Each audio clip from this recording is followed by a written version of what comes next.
Candidate Physical Ability Test, also known as the CPAT, is a test that evaluates a candidate's physical ability in firefighter-specific events. The test consists of 8 separate events: stair climb, hose drag, equipment carry, ladder raise and extension, forcible entry, search, rescue, and ceiling breach and pull.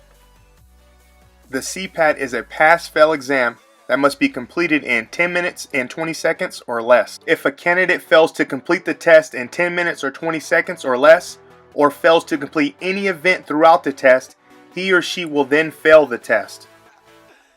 The CPAT dress code requires a candidate to wear long pants, wear a shirt, no open-toed shoes, no obstructive jewelry like watches can be worn. The candidate will be provided with a proctor,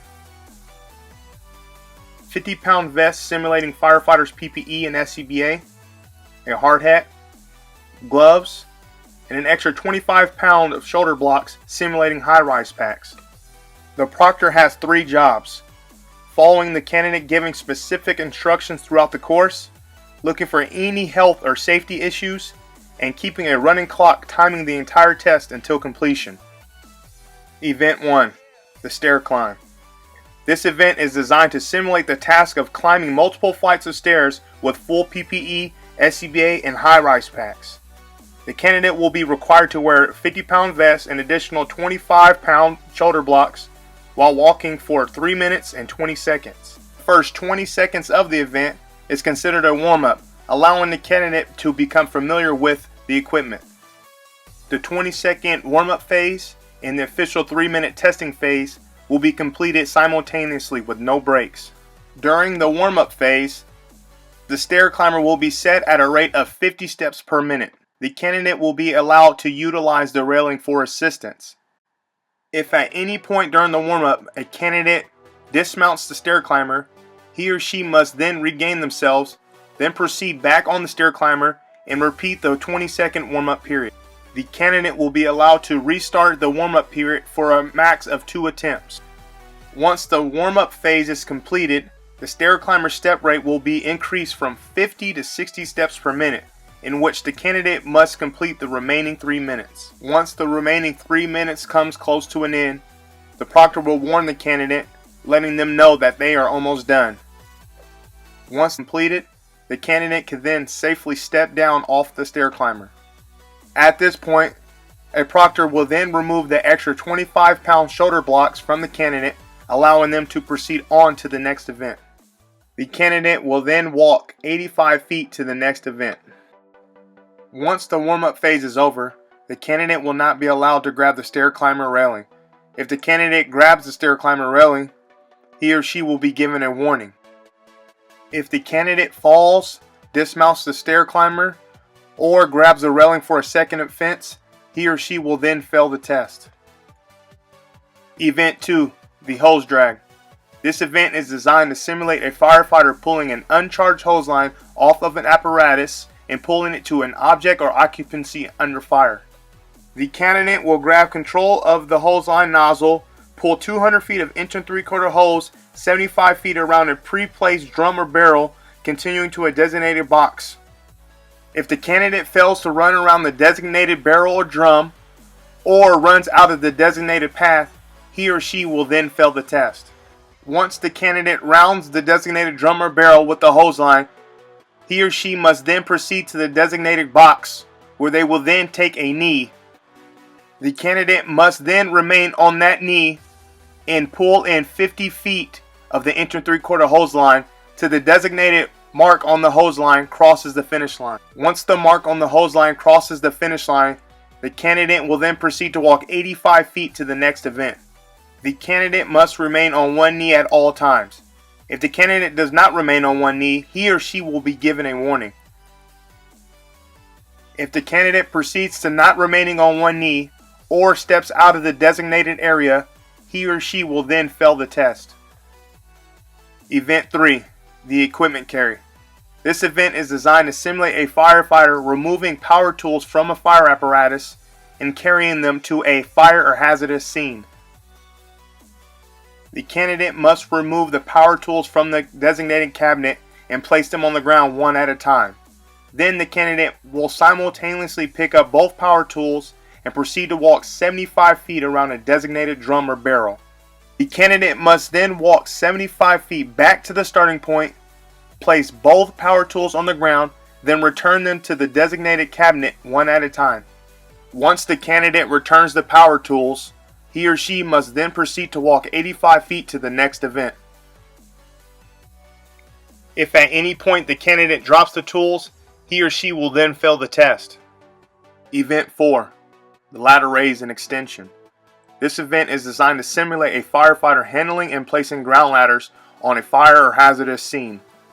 The candidate must first grab the top rung of the 24-foot extension ladder and raise it by placing their hand on each rung until the ladder is flush to the wall. If the candidate fails to use every rung to raise the ladder, he or she will then be given a warning. If the candidate continues to skip rungs raising the ladder or loses control and drops the ladder, he or she will then fail the test. Once the ladder raise phase of the event is completed, the candidate will then go to the other 24-foot extension ladder, grab the rope halyard, and use a hand over hand to raise the fly section of the ladder until the stops are engaged at the top. The candidate must then use the rope halyard in a controlled manner to lower the fly section back to its original state. Once the ladder is returned to its original state, the candidate will then proceed to walk 85 feet to the next event. In the ladder extension phase, the candidate must remain in the marked boundaries. If a candidate steps out of the marked boundaries, he or she will then be given a warning. If the candidate steps out of the marked boundaries for a second offense, he or she will then fail the test. The candidate must have control of the rope halyard at all times. If at any point the candidate loses control of the rope halyard and the fly section falls, he or she will then fail the test. Event 5. Forcible entry. This event is designed to simulate a firefighter using a sledgehammer to force entry into or out of a structure or object. Utilizing a 10-pound sledgehammer, the candidate must strike the force entry pop until the buzzer is activated. Once the buzzer is activated, the candidate will then safely place the sledgehammer on the ground, then proceed to walk 85 feet to the next event. The candidate must remain in the designated area at all times. If the candidate steps out of the designated area, he or she will then be given a warning. If the candidate proceeds to step out of the designated area, he or she will then fail the test. Event 6. Search.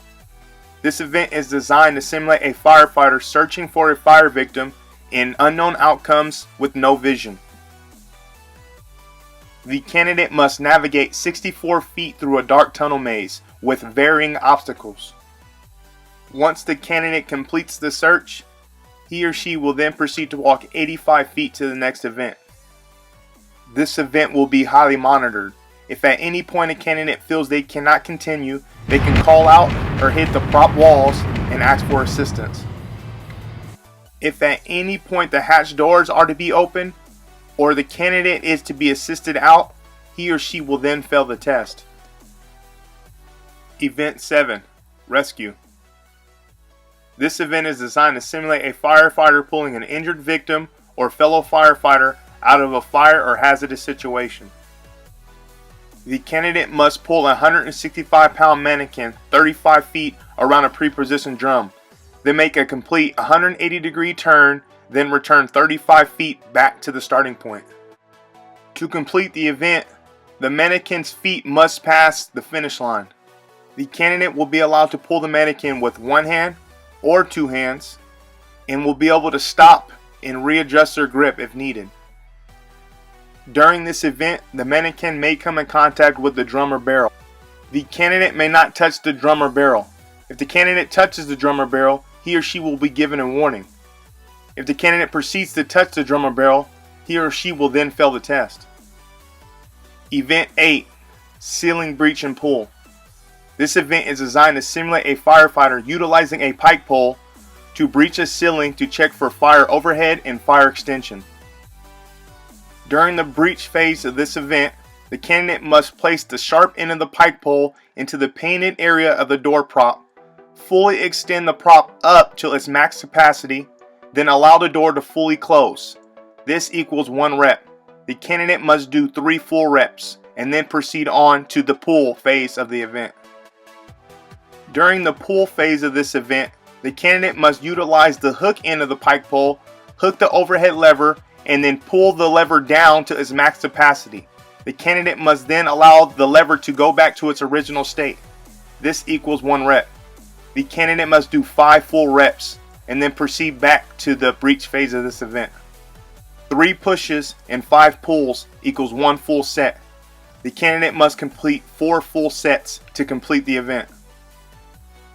If at any point the candidate does not complete a full rep, the proctor will warn them and have them redo and complete that rep. The candidate will be allowed at any point to stop and readjust their grip.